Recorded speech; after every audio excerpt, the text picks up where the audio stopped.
All right, I think we're at it again. Man, this is terrible. I missed the trade because I'm messing with the stream. What a drag. What a drag, what a drag. But I guess we'll just deal with what we got here. Am I even moving now? Yep, I'm ticking away.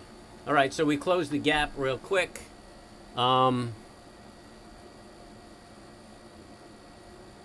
I got to say, the momentum's still pretty bullish.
Coming back to challenge that high.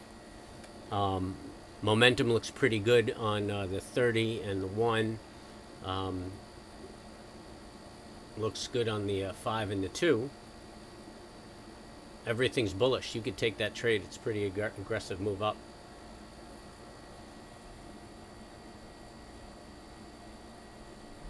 The trade would be the break of the high.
Going into a consolidation there.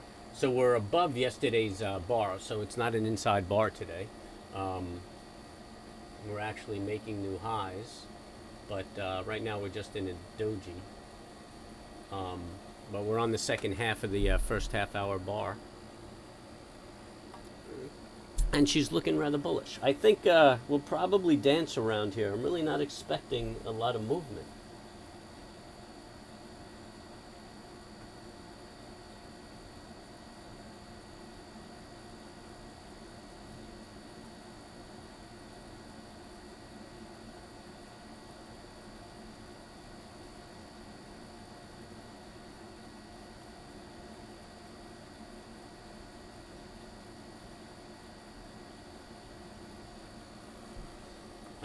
I am not. Or maybe we'll get a lot of volatility within this.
What did I do?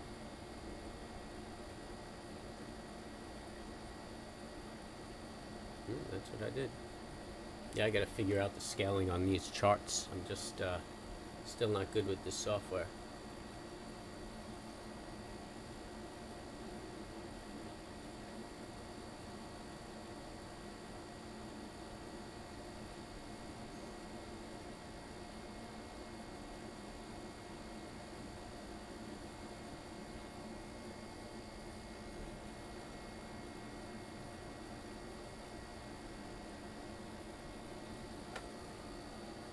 So the high right now of the opening range is 64.37.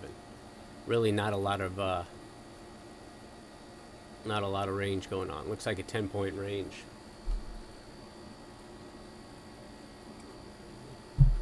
But we're consolidating.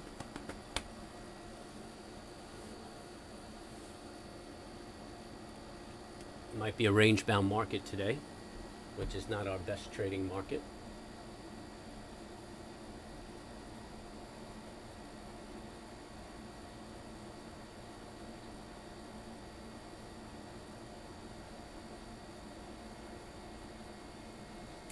Did you have a good trade? What trade did you take? You took the break of the low, I'm hoping.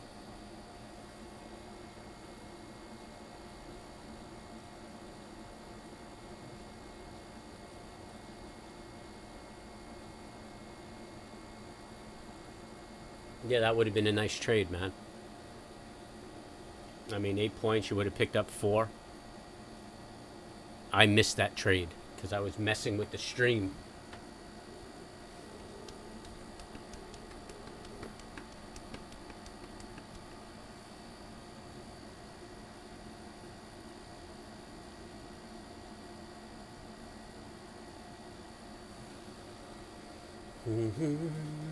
Oh, that's a pretty aggressive move. That's a heavy bar on that 2-minute chart.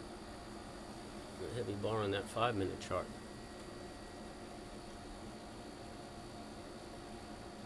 Let's see where that momentum goes. So that's a lower low. We're either building a pennant or we could be entering a change in trend.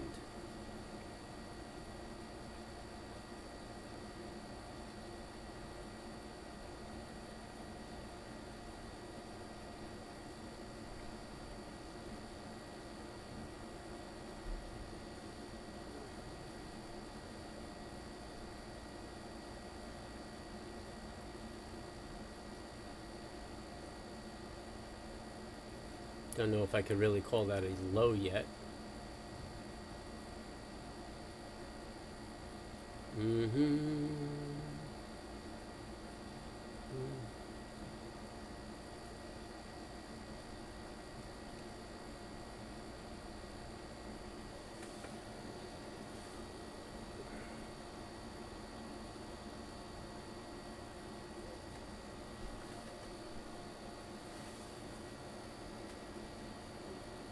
No, I think things are getting a wee bit negative here.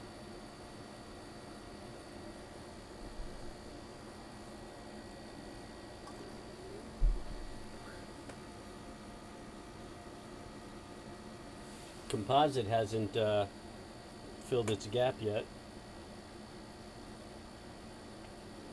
I think that's what might be dragging the market down.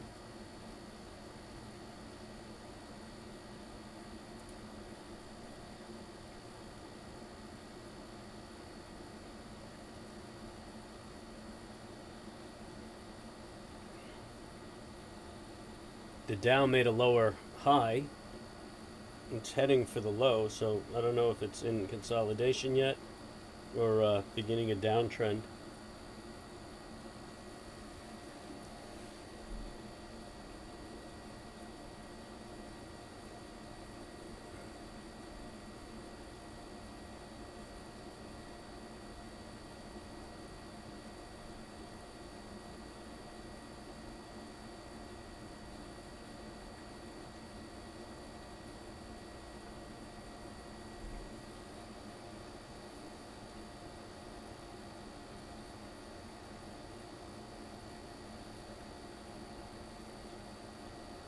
Mm-hmm.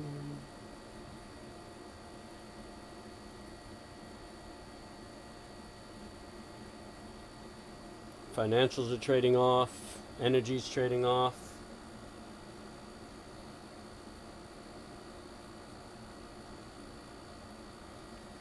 But if we push up here, then we can call this a consolidation. This will be more like a wedge.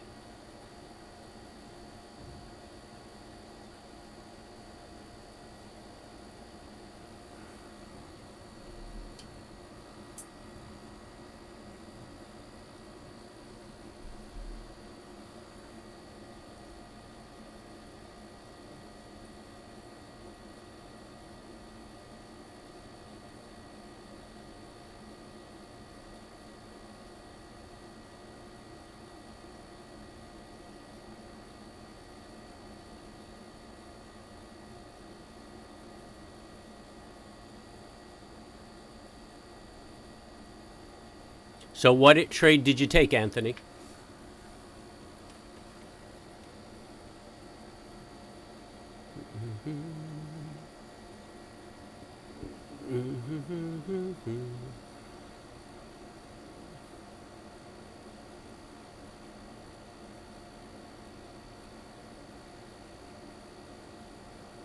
Yeah, she's fighting over here. She's trying to stay up.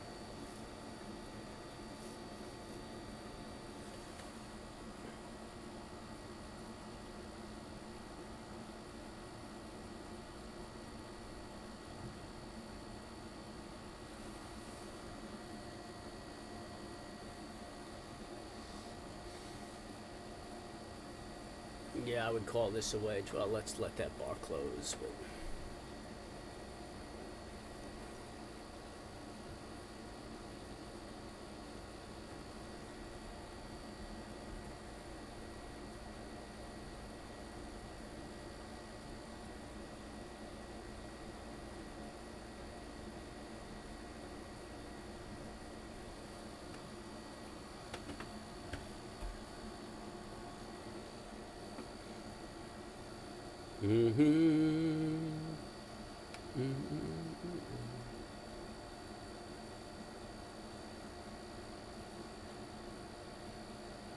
nope.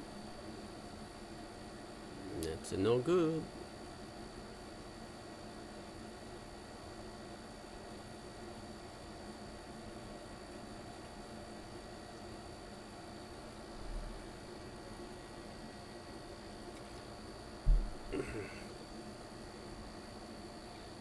She's a no good.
It looks like a micro trend to me, which could be a continuation to the downside.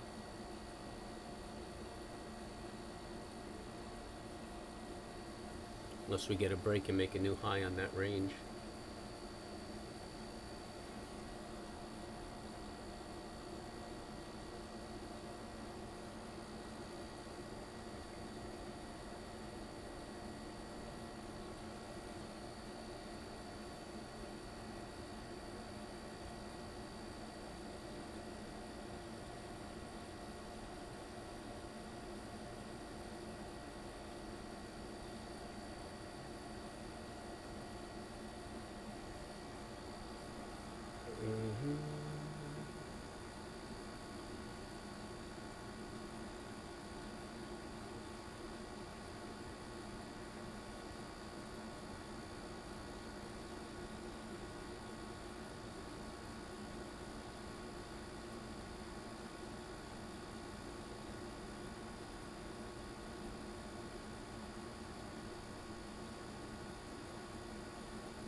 Idiosyncrasy.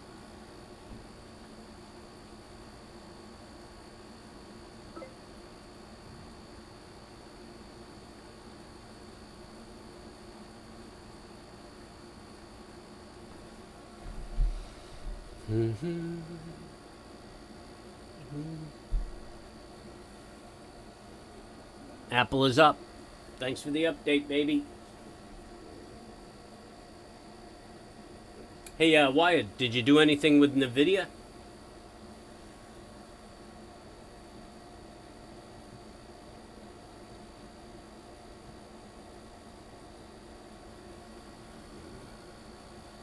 Yeah, it looks like we're in a trading range now. We close that bar out. Yep.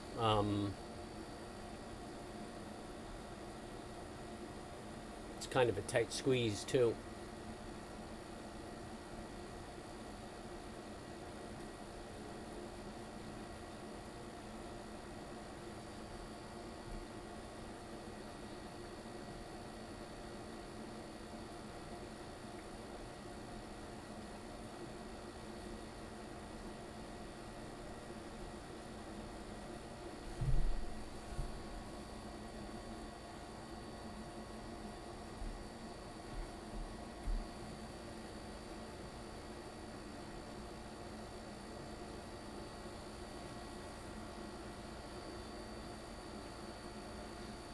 So if you look at my 5-minute chart right here, actually, let's just change that color right there.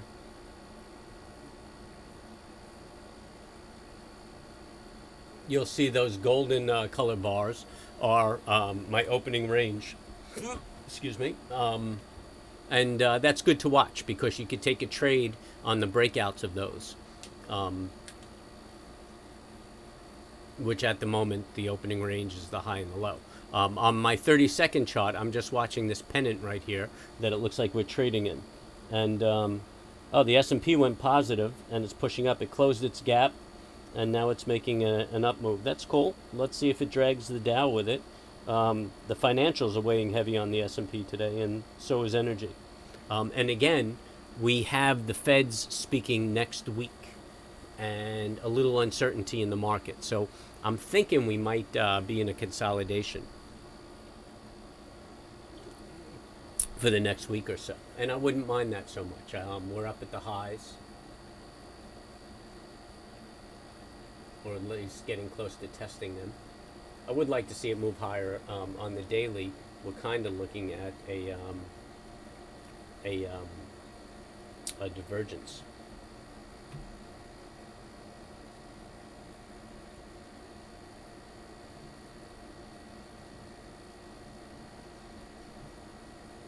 Right here where my mouse is, here's the high.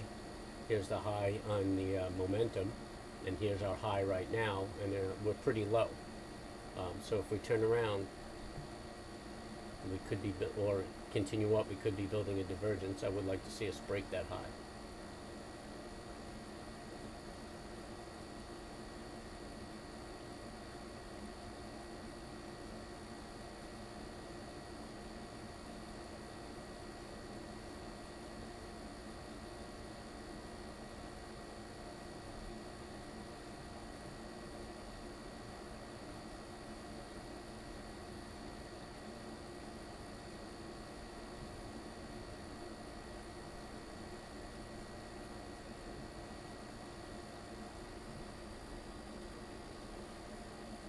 In the 30-minute, you can see we're just working on an inside bar here. But the momentum is fading off. I think we might end up breaking that opening range to the downside, which is a trade. So let's just keep our eye on that.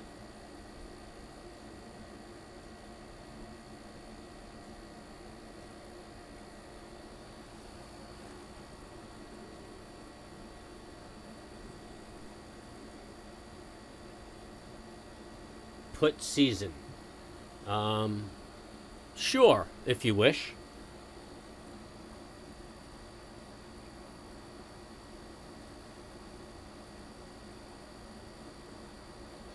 I mean, if you're talking about seasonality, this is, summertime's usually a consolidating market. I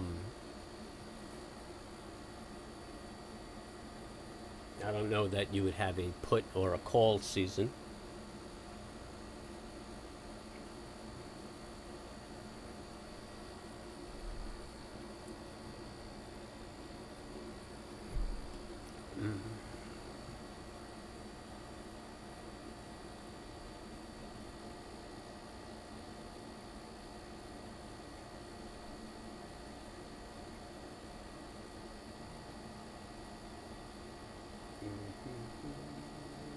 Was it a swing trade that you did on Apple?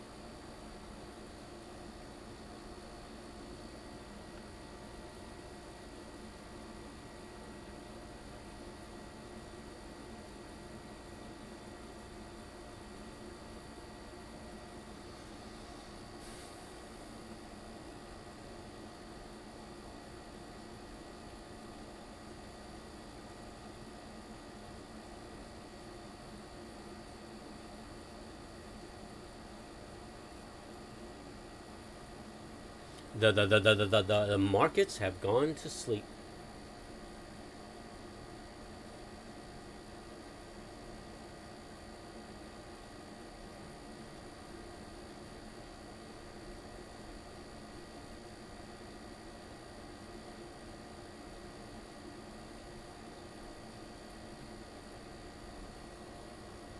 Oh, there we go. We're testing that low.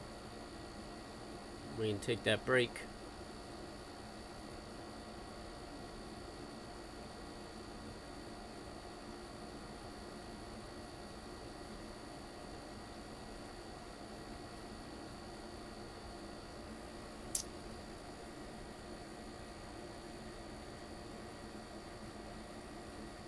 Lost my mouse.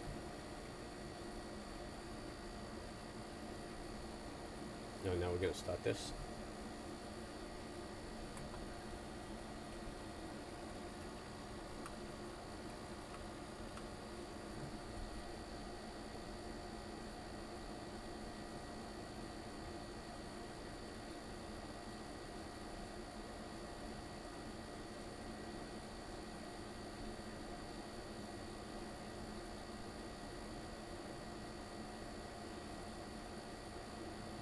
It's pretty interesting, just how it's respecting that that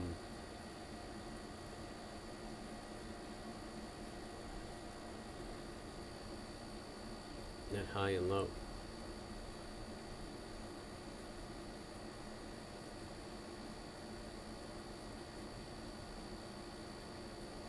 Yeah, it looks like we're just range bound today.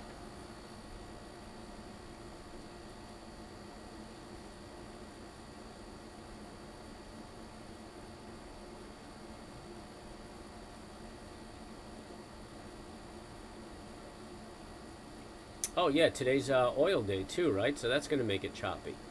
Oh no, today's Thursday. It's nat gas day. Wow, today's Thursday. Man, this is a fast week.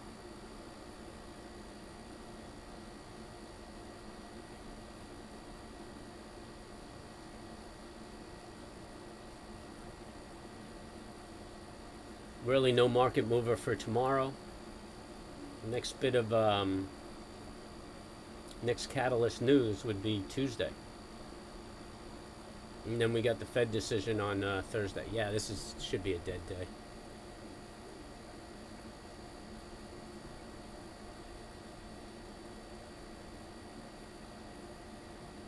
Just made a good trade, huh? Not going to share with me the type of trade. Look at that baby just bouncing back and forth. Quiet day. So that's what you guys get to do today, man. You get to listen to me complain about a consolidating range-bound day. So any controversial topics you want to bring up?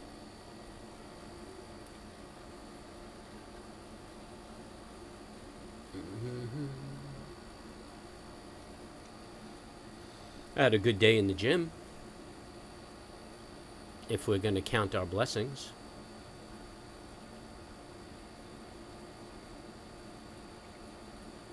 You had 200 calls you sold yesterday? That was strike price 200, right? Do you still need an end of the day wrap up on that? I mean, I don't mind doing it, but if it's of no use to you.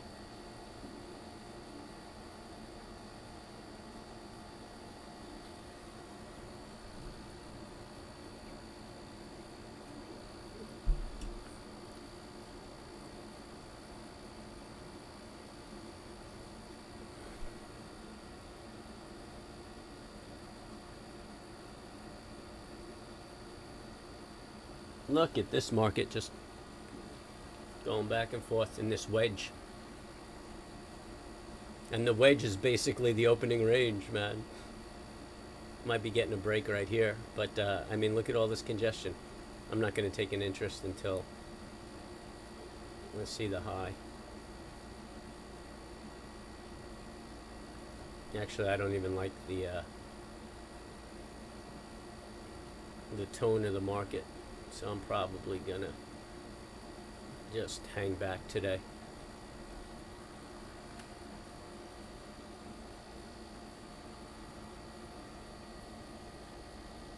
See this 30-minute bar.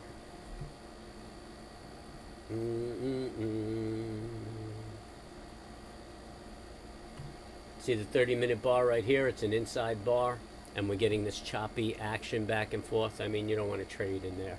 So you take the break of the low, you can take the break of the high on that inside bar, or on the next trade you could take this break, because it'll probably on the next bar you could take that a break, because it'll probably test the highs and the lows.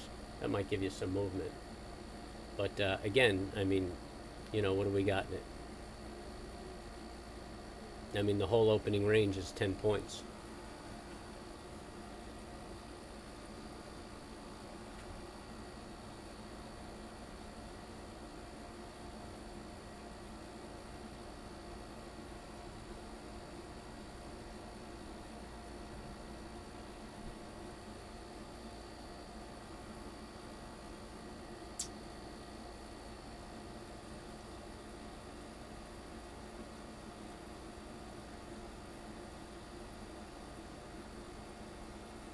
No, it's breaking out of the pennant.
Rejected at the pennant.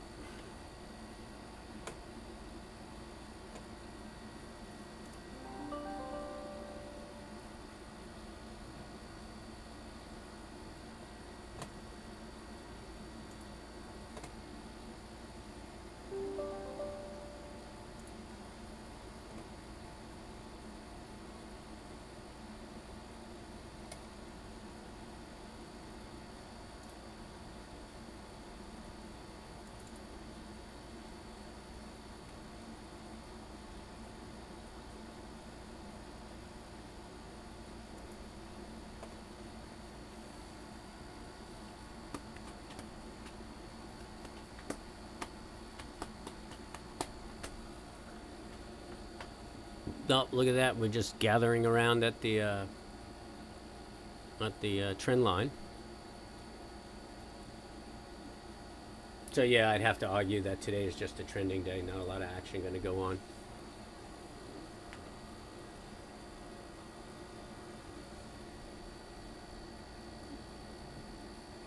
It's a good day to put music in your ear. Just chill out. Watch the market. There's a break of the trend line. I just don't like the momentum, so I'm not participating. It's also an inside bar on the 30-minute bar, so it's just not attractive to me.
Yeah, we're range bound, ladies and germs.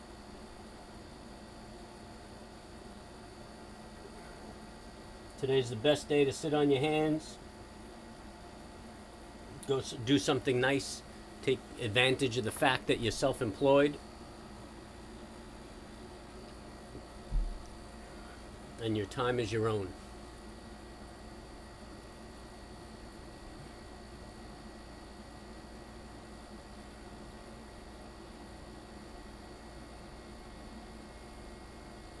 Just keeps rejecting around the trend line, chopping back and forth.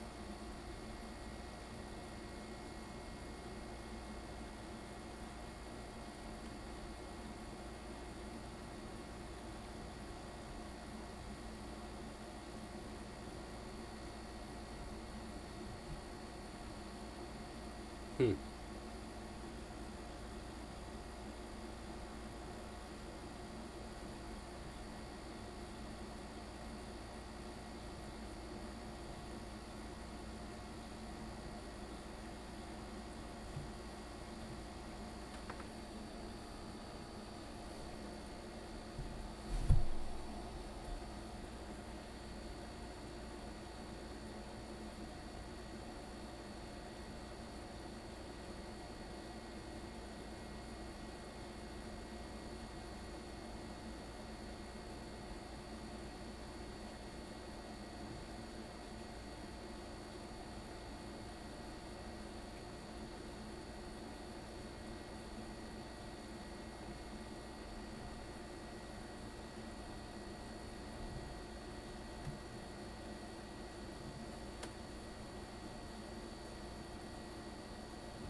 Yeah, I'm just watching the market. It's just bouncing around that trend line right there. Not really giving us anything. I mean, it's just not a market to trade.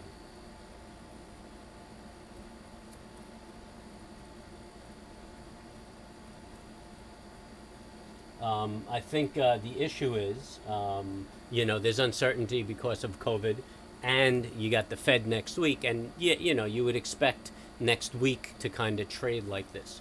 But because of the uncertainty with COVID, I'm thinking everybody's just backing off a little bit early right now.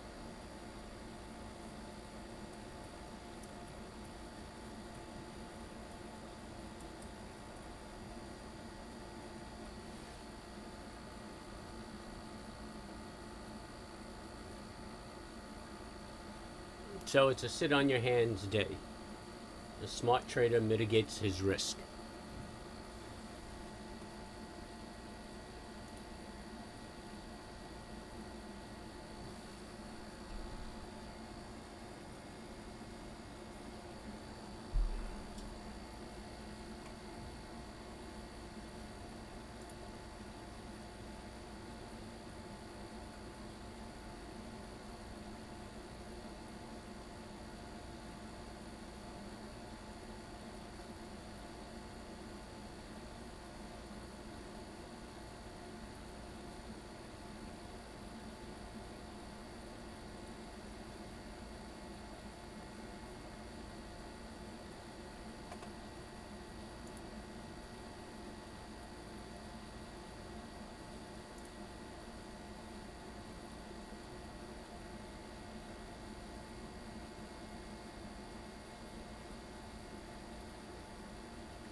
Should be getting a midday reversal, but there's nothing to reverse.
Mm, nope, now my computer's freezing up. That's not bad. All in a day's work. So I cannot see if anybody's chatting with me.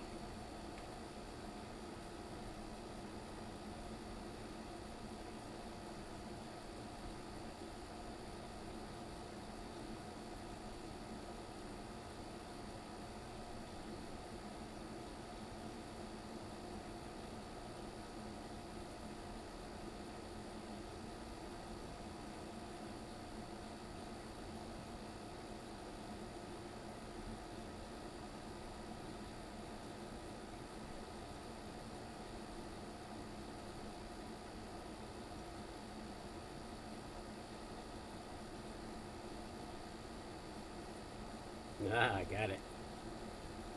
Mm.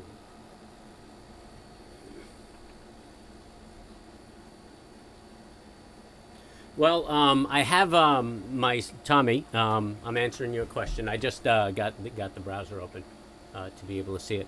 Well, first of all, you don't have to worry about making money every day. So if your motivation to do trades is making money every day, then you're just going to get hurt. I sit down and I try to trade good trades. So, and I mean, I don't talk about the size that I do, but I promise you, I could do one trade a month, and you know, I know very few people who can't live off of what one of my trades makes, but it comes down to size. Um, so, um, so again, you come up with your trading philosophy, your trading disciplines, and they're consistent, and then you just add to your size. You don't jump around. You don't keep looking, because I mean, if you think of it like a businessman, every time you enter the market, you're taking on risk, right? So if you could make more money without increasing your risk, why wouldn't you do that? Okay, you're adding risk when you increase your size, but if you take quality trades and need less trades, you're going to take a higher quality trade with a higher probability. Crap shooting and taking a shot and thinking you're a market guru. I mean, everybody starts out like that, but the net result is you get hurt. So it's a probability in mathematics. You look for the better trades, take the better size. So missing a day, missing a week, doesn't matter if I don't make money, because when I do make money, I make it, a good amount of money, and I'm fine. In addition, then as you build up your equity, you have different trading philosophies that you work with. So I do credit spreads, and those are going off like 3 times, 4 times a week, and that's a steady source of revenue or income. But I don't really look at it as income, because it's my investments. It's a midterm investment to me, and it's my money making money. So that's the business I'm in. That's the business I've always been in. I have my money makes money, and so I'm not worried about income every day or anything like that. Those are good sales pitches. You'll see them on lots of trading channels. Earn everyday profits. We make money every day, things like that, and it's lying. I mean, just about if nobody's talking about their losses, then they're hiding their losses. That's the bottom line. And most of the guys who are talking big and talk about all the money they make, they're really breaking even for the year if they're really good. A lot of the things you hear when you hear guys talking about probabilities and setups and triggers and mitigating risk, those guys are making money consistently on the long term. So get that out of your head that you have to make money every day, and get it out of your head that you're trading to make money. because that's going to be your motivation. That's going to corrupt your decision making. Get in your head that you're trading to make good trades, and making money doesn't mean that you made a good trade, because you may not have adhered to your disciplines, and you may have assumed more risk, but you got lucky and the trade paid off. So I mean, by the law of large numbers, you keep doing that, you're going to lose. You come up with a good, sound, back-tested trading philosophy, and by the law of large numbers, you're going to win. It's going to be net profit. So I mean, you could trade my setups every day, and net you'll make money over the long term, because these are tried and true trading setups, and over a long enough period of time, net you're going to make money. But then you add in some other criteria, and you have an understanding that like you don't trade inside bars, market consolidates, you back off, you sit on your hands, and then you increase the return on your profit. So if I make $1 million this year and I only took maybe 2 trades a week, I mean, that's better than making $1 million and taking 50 trades a week. You know what I mean? And the end result is people overtrade. That's the bottom line. And if they go back and they see all the trades they shouldn't have taken, and it's not just the ones that lost money, but the ones that they just had a gut feeling or something like that. I mean, that's just the wrong way to trade. Net.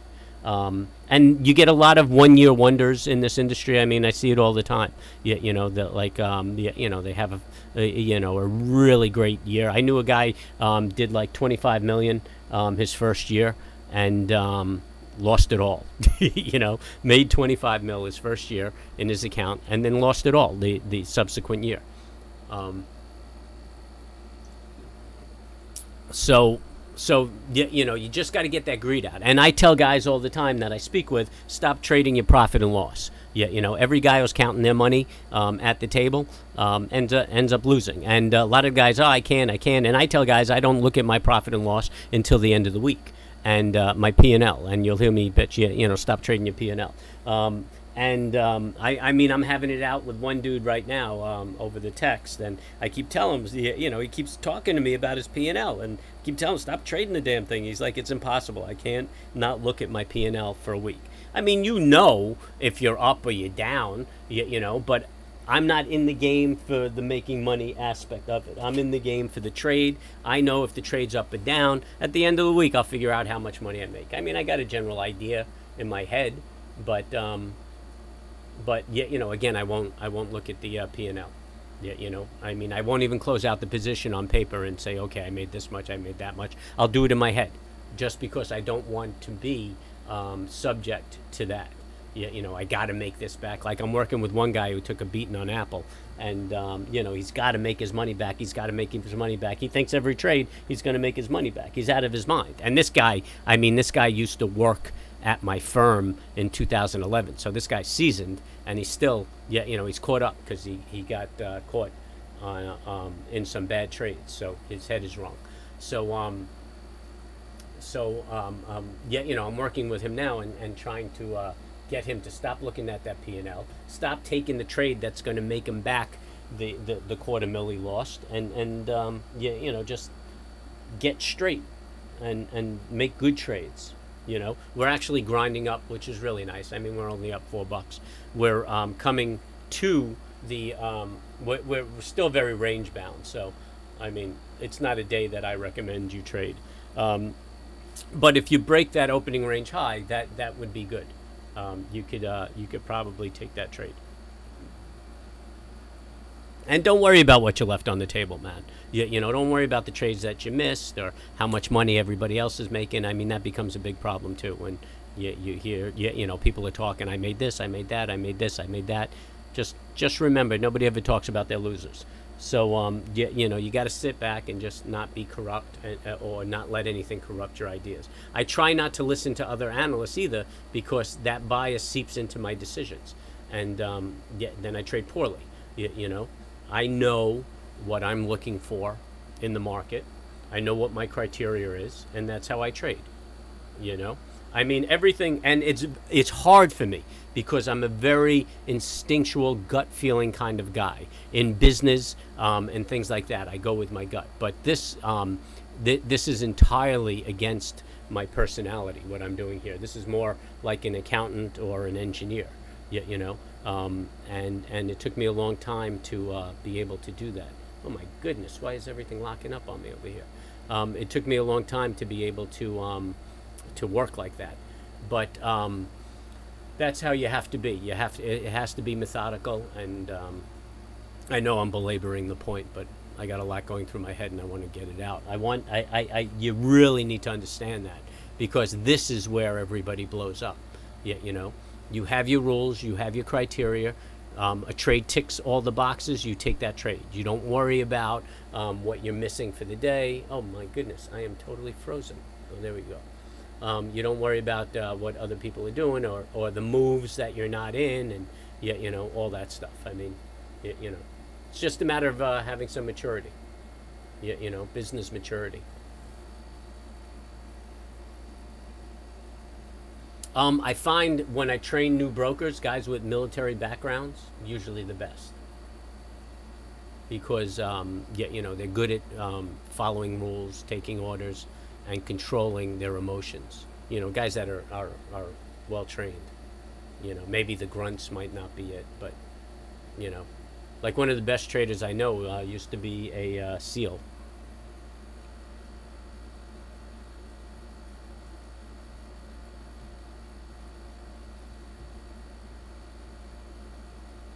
All right, we're grinding up. I'm having a terrible time with this software that we're using here. Everything seems to be locking up on me, but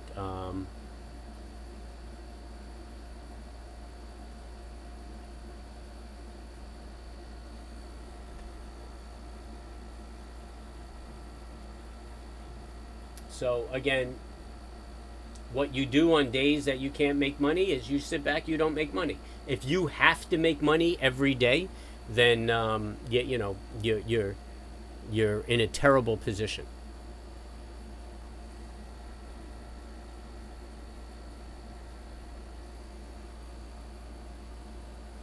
So we broke that high, and I was busy gabbing and messing with my computer. Here's another thing. I mean, yeah, you know, when you're having software issues, when anything goes wrong, I back out of the market. You know, when I don't understand the market, I back out of the market. But I mean, my stories of blow up and terrible losses are long behind me. You know, look, that was a nice break too on that trend right here. But yeah, I mean, really, yeah, you know, you're talking about 5 points, but that's nice. I mean, it would be 2.5 points on a call. But again, yeah, you know, I don't like the market movement.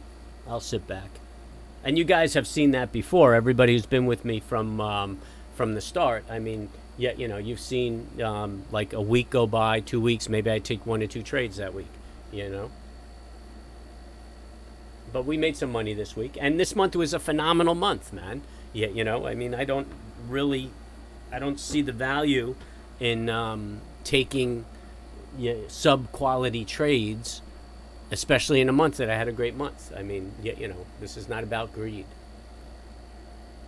That's for the movies and the rap stars.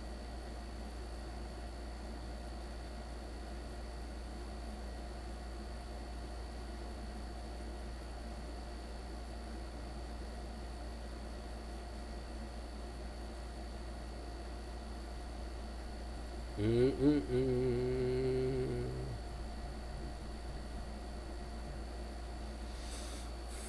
But I'm happy with this move up because I want to see the quality of the day chart improve. But tomorrow is Friday. Who knows? Actually, I bet they'll take this thing higher. I mean, it's during the summer on Fridays. They usually do like to take this thing higher. And really, that was a pretty decent retrace we had a few days ago. And it would retrace back to the 23%. This looks like it could be a double top. I mean, it would have to retrace all the way back and break that 23% to become a bear trend.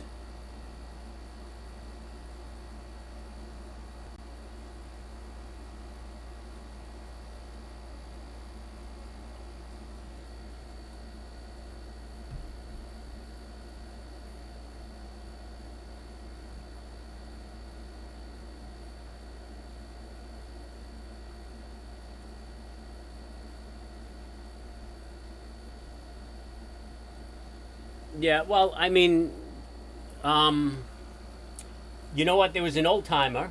There are lots of philosophies, but he was actually a fundamental trader.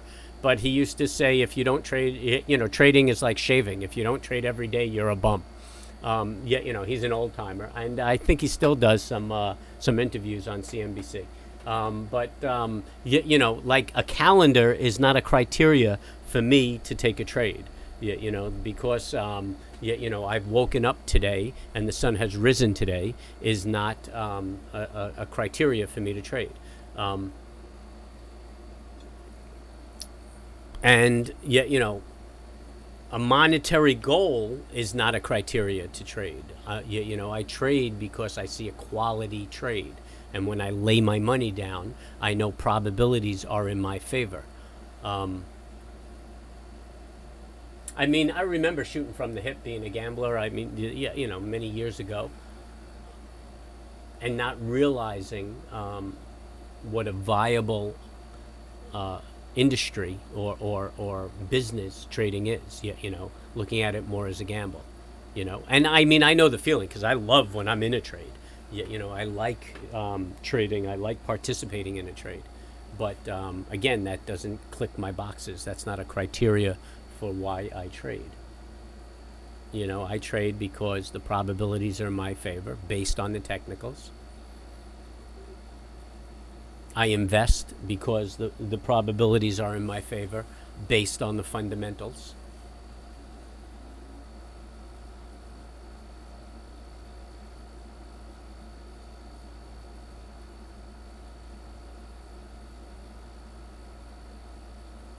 See, like this trade here, I mean, I would have gotten a decent one off. But, I mean, the whole move was 3 points, and now it's trading back, and now you got to work for your money, right? I mean, if you're looking at the 30-second chart, we just broke back inside the opening range, which still tells me it's a range-bound day. What do I want this for? When, like last week, I mean, I think I caught 7 points per contract, so $700 a I think there was another day that we did $1,200 per contract.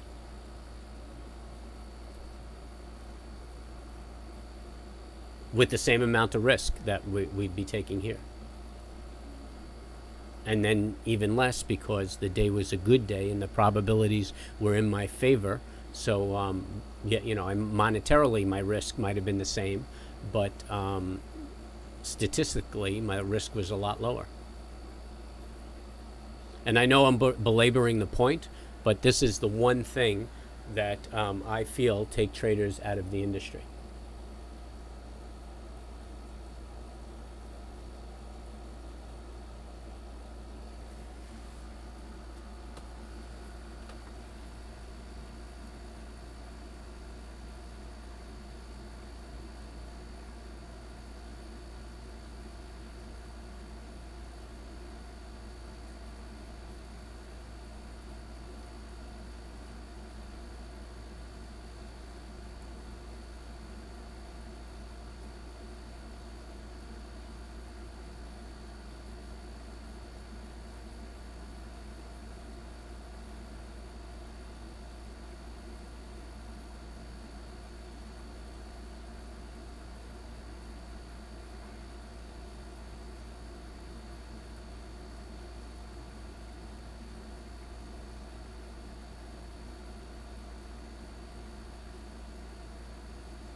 Looks like our stream is improving.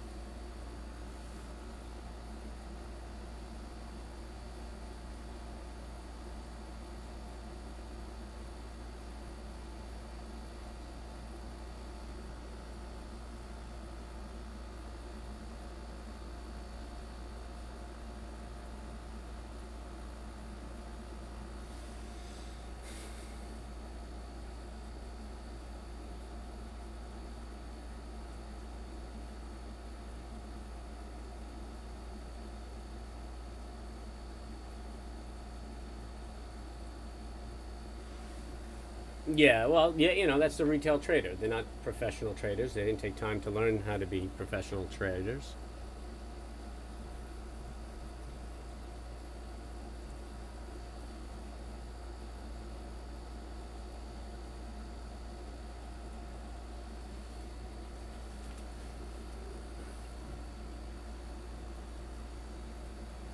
And now, professional traders understand that that's a motivator. So I promise you that they're utilizing that in figuring their trades and their risk. And I'm sure there's guys out there manipulating it.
Yeah, make $1 million and lose it.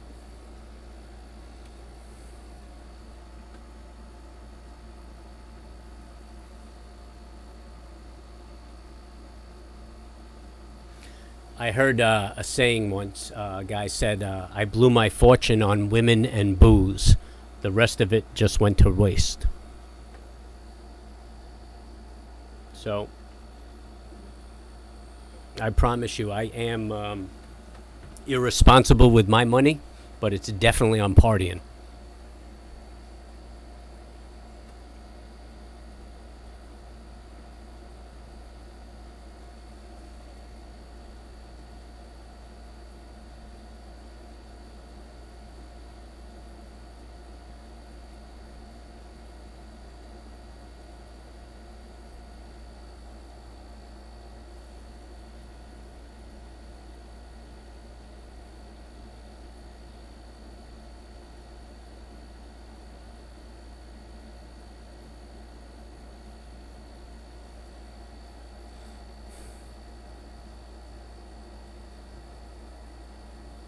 So yeah, this is just a range-bound market today, and I think we're going to see more of the same tomorrow. Which is fine. But it works for the spread trades, and I promise I'm going to start pumping out some educational videos.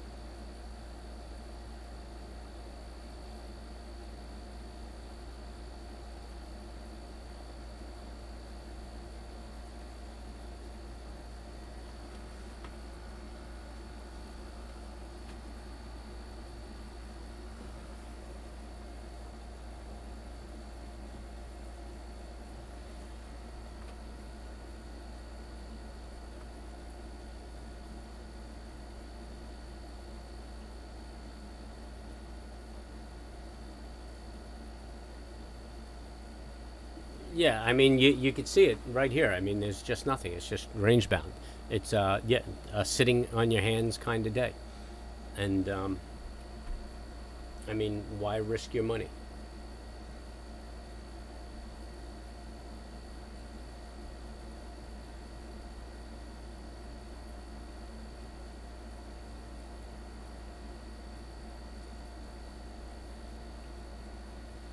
And my charts are not even behaving properly.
Yeah, look at that daily bar. I mean, that's a real small bar in comparison to, yeah, what's been going on over here. I mean, even these bars are a little more substantial than this one.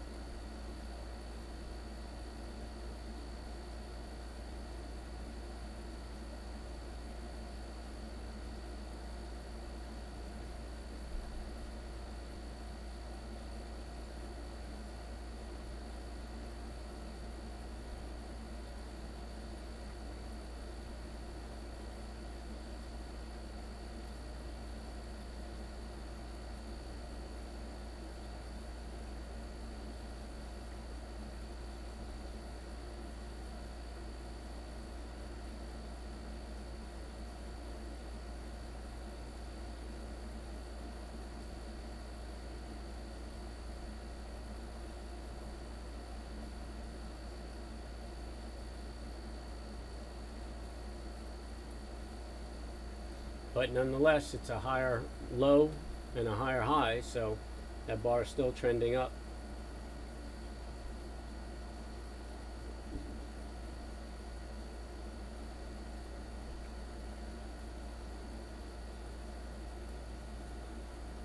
Yeah, exactly. Too choppy for your liking. There was one opportunity, but I missed it. I don't chase miss. Yeah, that's a good idea. And yeah, you know what? On a day that you only have one opportunity to enter a trade, that's not a good trading day. You'll see in the fall when the market starts moving in good order again, we'll have the 4 or 5 good opportunities to get into the market. And we may not take all of those opportunities, right? We may look for a really real quality setup, but just look at what your probabilities of success are when you missed 3 good trades, right?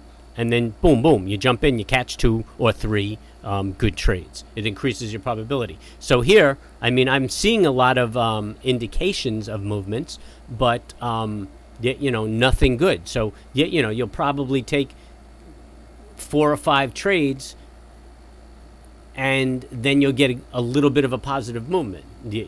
So you could net out, break even, or at a loss for the day. So that's a day you just overtraded. It's just we saw it first thing in the morning. There was just nothing in it. That break of the low in the first 5 minutes was the only decent trade I saw. And I missed that because I was messing with my software. But if you had a nice wide range of say 20 points, the opening range, and you can get a a trend reversal on the top of the opening range and a trend reversal on the bottom of the opening range. You could do that all day long, man. You know?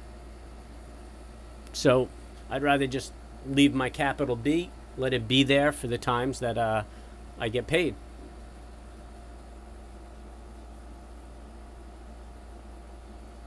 Yeah, well, you know what? Going into the Fed, Wyatt, I think it's going to be more like this. So I think Monday and Tuesday is going to look more like this. There's really no surprises that we should expect. You know, I mean, they're talking about the same thing. And they kind of start hinting to lead up to it. They try not to shock the market. You know, back in the day when Greenspan was out, I mean, this guy was, you know, he must have been on somebody's payroll.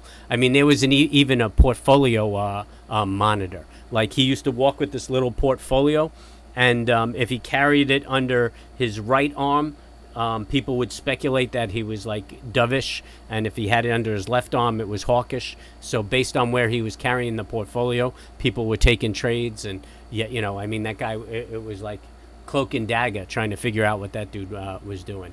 Bernanke was the one who started to be a little more transparent. But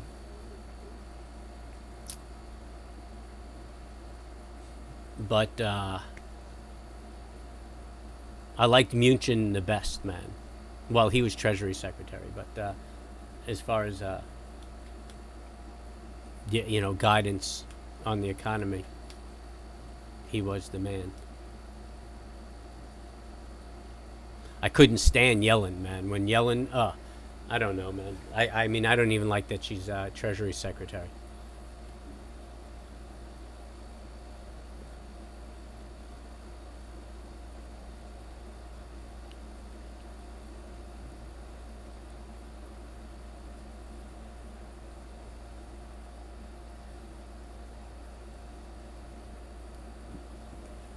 I mean, we know they're not moving the rates.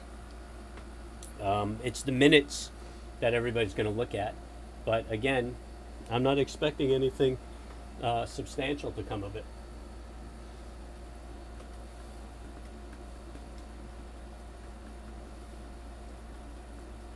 Now we're just trading around the top of the opening range high.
Hey, everybody listening, do me a favor and hit the likes. Looks like we're a little behind on likes. And I'm dropping pearls of wisdom here, man. Tip your host.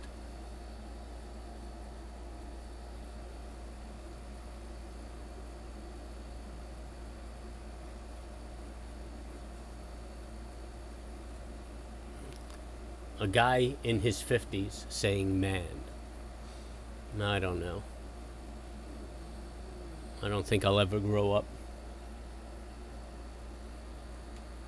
Should name my boat Never Never Land.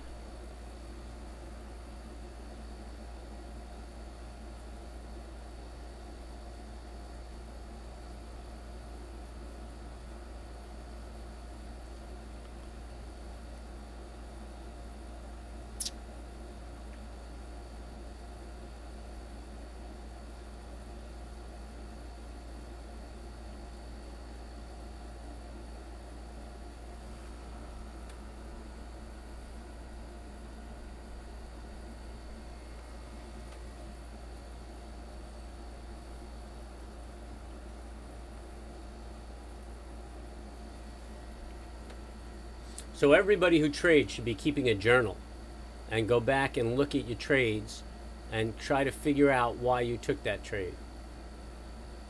This whole page is locking up on me.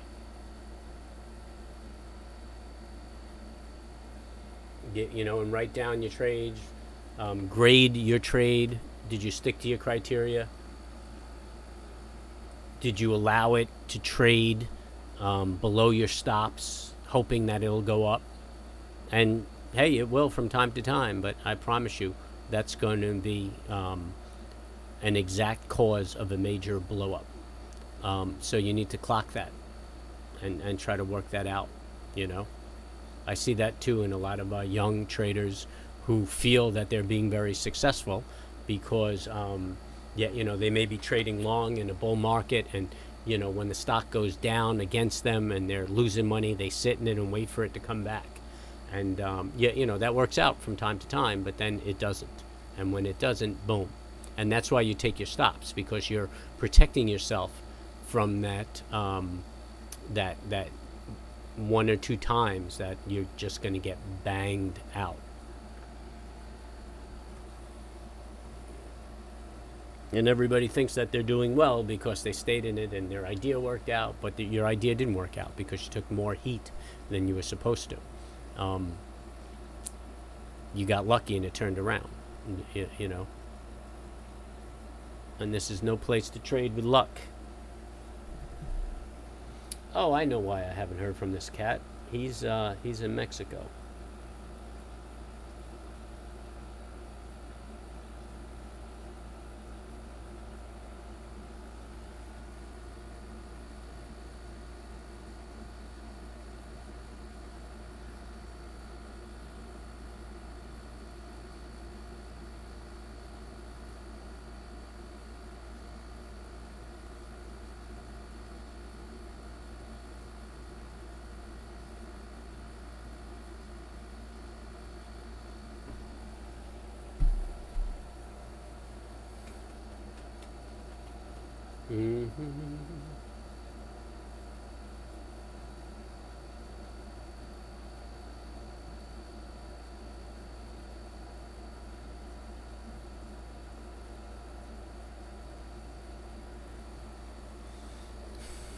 Look, now we're back inside the trading range. See, that's why I didn't bother with anything today.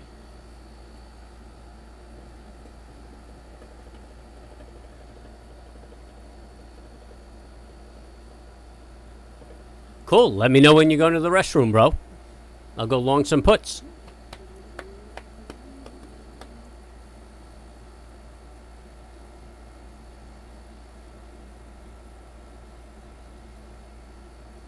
I mean, it's not really a pullback yet. We're just trading in a range. It's just bouncing between this range. We're back inside the opening range for the day. Probably coming around and test the mid-range, and then maybe bounce off of that.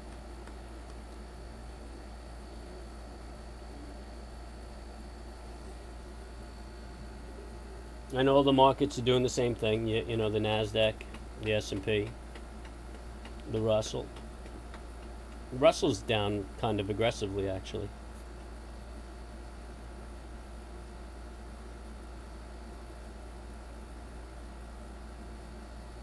It's down about 1.5%.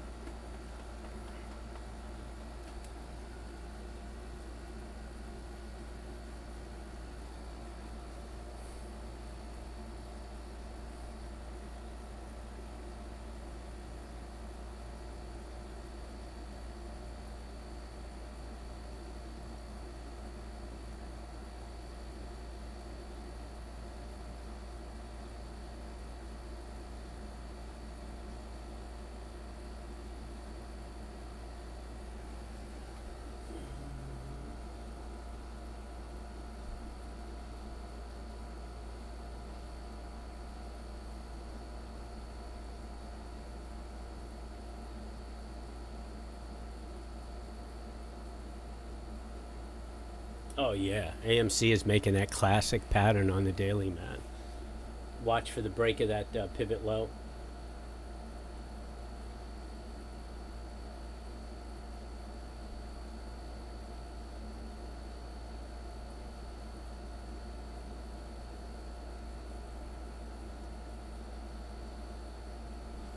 31.15 is the frightening target.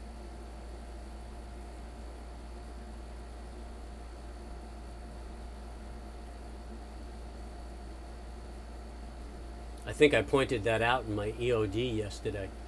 You'd think these AMC people would check it out. No such thing as a dumb question, man. Lay it on me.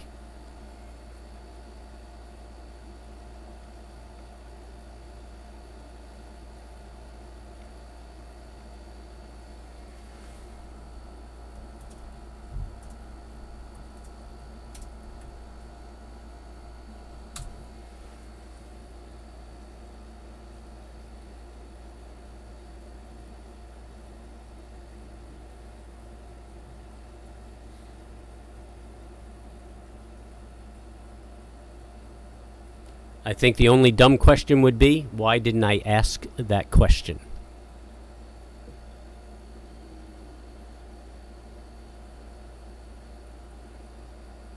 But everybody who's new and has joined me, excuse the choppy stream, but this is off-grid trading, and I ain't lying.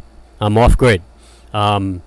But if you're new to the channel, hit the subscribe and hit the bell, because sometimes we get knocked out, and the bell will let you know when we get back up and running. And hit the likes, because that goes a long way for me.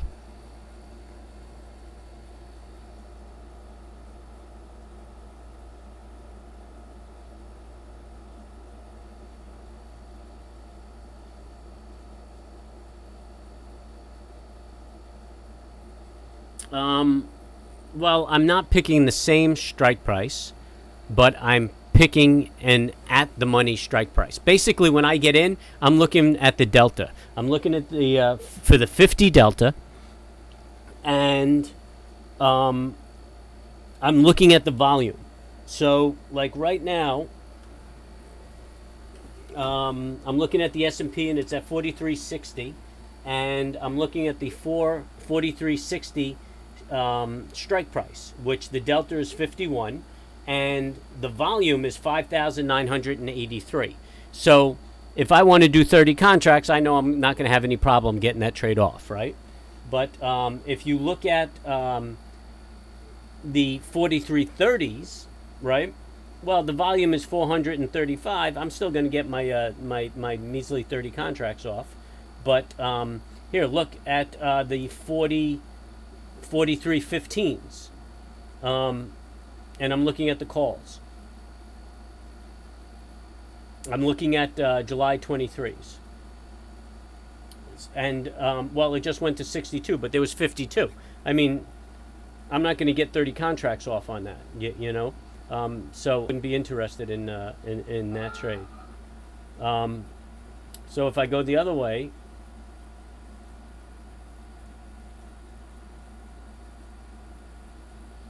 I mean, there's nice volume up there. But, I mean, I could look at the 370s if I wanted to lower my cost. But I know the 50s are going to pay me 50 cents for every dollar that the option moves. So, yeah, you know, the 50 strike price is fine for me.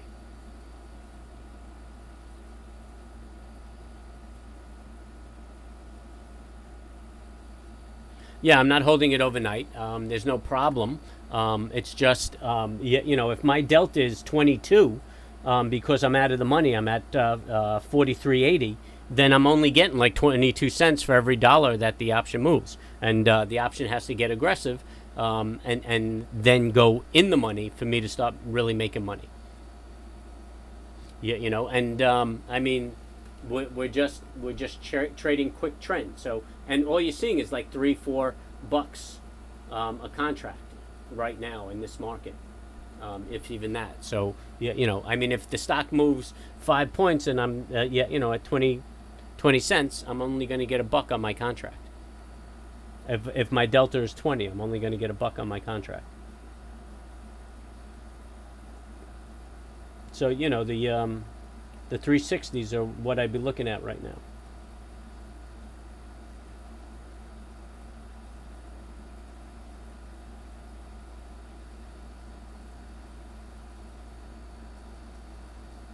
Lots of volume on them too, man. Lots of volume.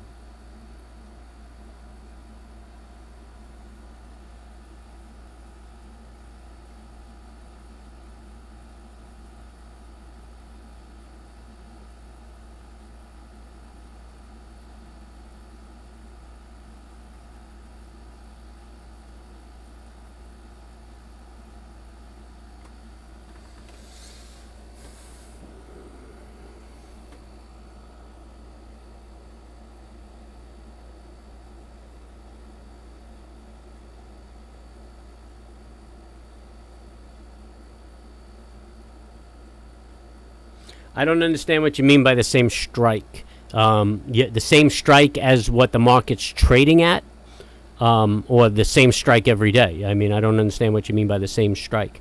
But it's best to use, from a trading standpoint, it's best to use an at the money.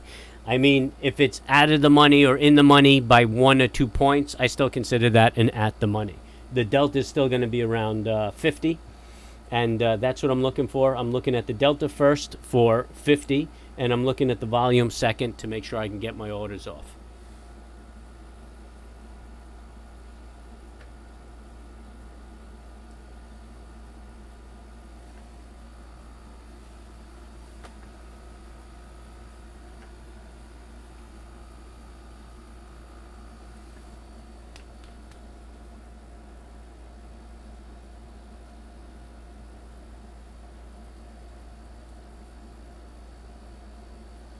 I mean, you also, what are you guys paying? 60 cents a contract, 65 cents a contract for your trades.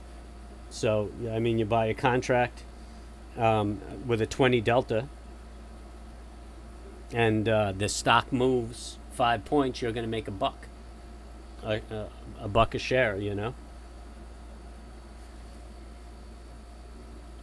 You know, you got to look at your costs too. And I mean, we're hard pressed to get 5 points out of the market, you know, on the move. I mean, our one-offs during the summer are usually like one point in the market, 1.5 points in the market, you know. During the fall, your one-off at a 50 contract is usually about 300 a contract.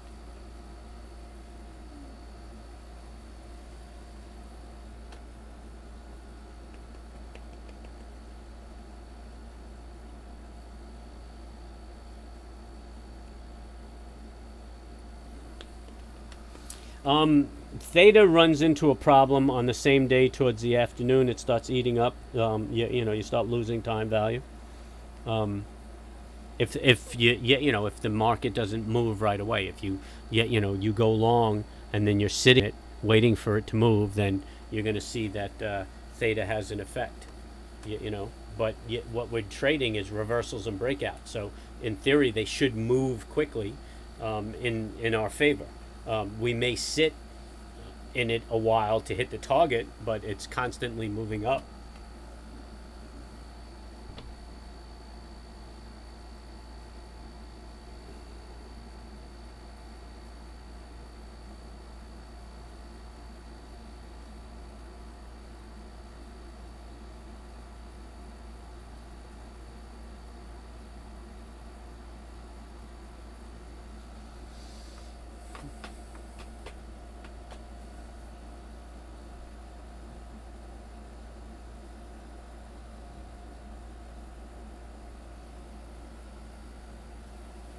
All right, on the count of 3, everybody hit the like.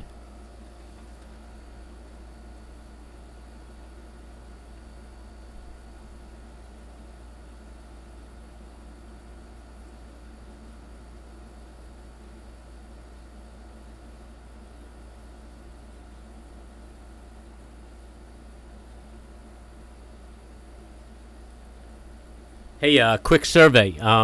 Did anybody benefit from me leaving the stream up yesterday, or was it a waste of energy? So what I'm asking is, should I continue that practice, or there was no benefit in it?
Anybody? Anybody? Maybe you, I don't know if we're delayed, but I'm asking if anybody benefited from me leaving the stream up yesterday after 12, or should I shut everything down after 12 because nobody really utilized the chat?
Look at this daily bar. I mean, if we close like that, that could be a good topping doji right there.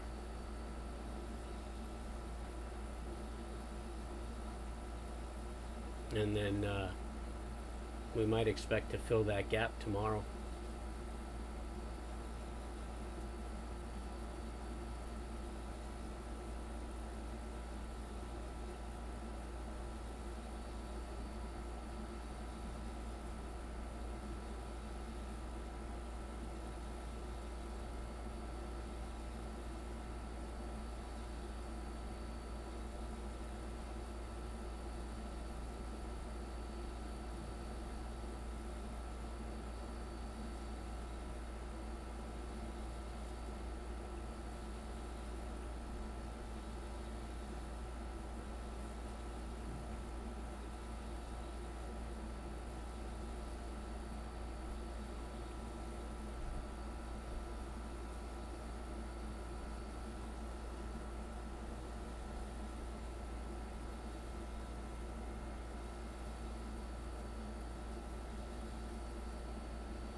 Oh, Lordy.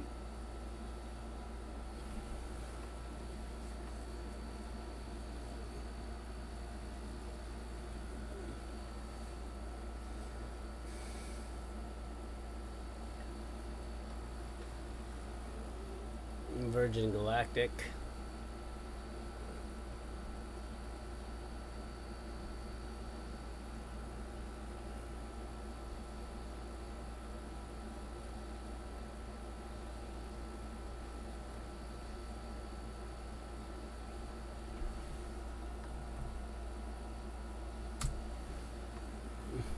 All right, I'll leave it up and running. I mean, it took a while for you guys to respond to me, so I'm thinking we are all way behind. I guess the good thing about that is you're not taking my trades, you're watching the market and taking trades based on setups. Because I find a lot of times when you do this kind of forum. People just sit there and enter when you enter and exit when you exit, and they don't learn trading. So I guess being behind has its benefits.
Well, you got to look at your stop, and really you should set your stop on technicals. Yeah, if you're trading on a technical, and if the market falls apart, your idea doesn't work, you get out.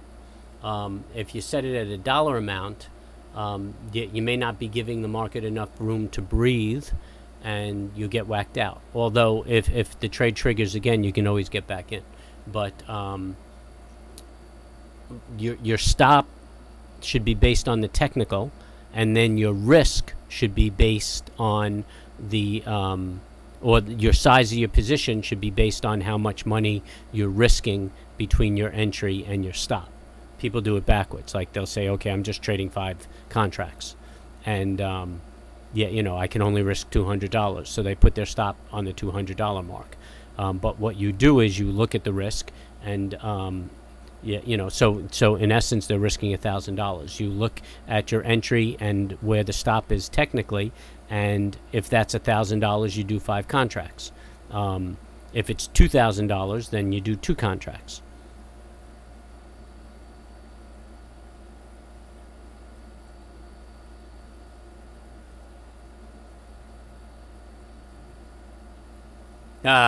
That's funny. He just, it's his birthday this week, so and he's got a little girl. I guess she's 1 year old now, and he's a young guy, and just starting his life. So he's taking his daughter and his wife to Mexico, and I don't know if you remember those days, but I could think back on that. I remember my daughter was 2, and there was actually a big issue with the firm. I forget what it was. I think there was a problem with a clearing firm that one of my firms traded through, and it was probably going to belly up, and I had a lot of money there. And I mean, I was just all stressed out, and I just grabbed my wife and my daughter, who at the time was 2, and I shot down to Bermuda to chill out, and just be with my family, and So I mean, that's like the things you do when you're just starting a family, Now, my kids have their life, and I'm more of a pain in the ass to them than the super dad that they play in the waves with.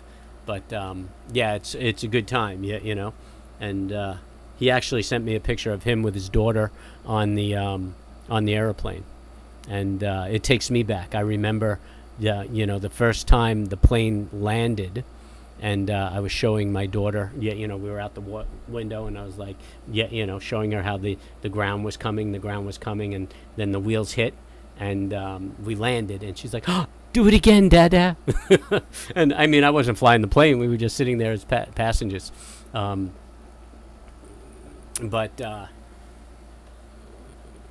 Anyway, and this is the same guy who's been carrying on about all the trades he's been screwing up. So I'm glad he's getting out and doing what's important.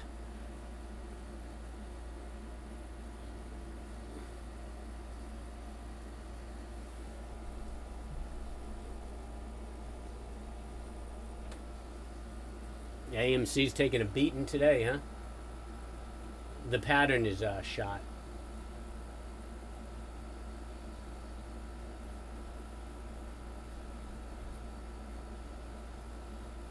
Or at least the pattern would make me believe that this thing is falling apart.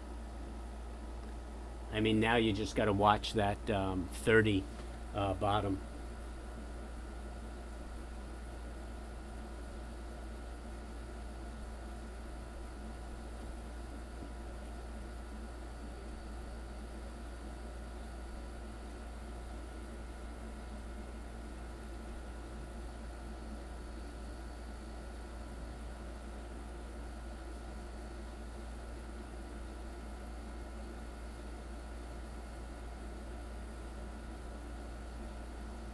$31.15. You got to watch that bottom.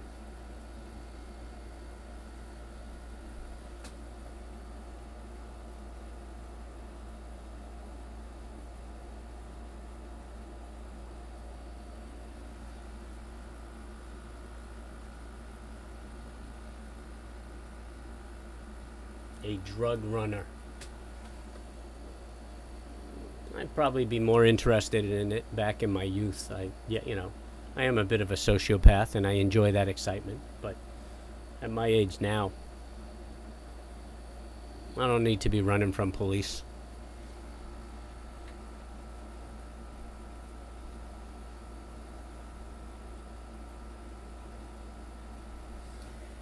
Boy, this 60-minute chart looks like a rollover on the SPX.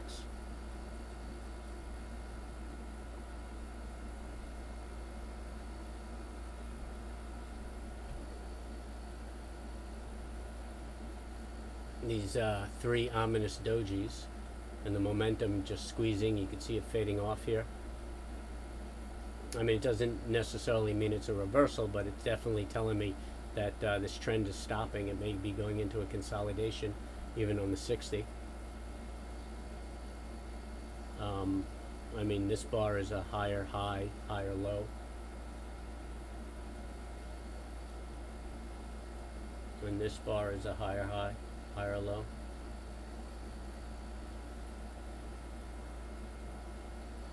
And at the moment, this bar still is a higher low, but can't quite make that higher high, and it looks like it's going to make a lower low over here.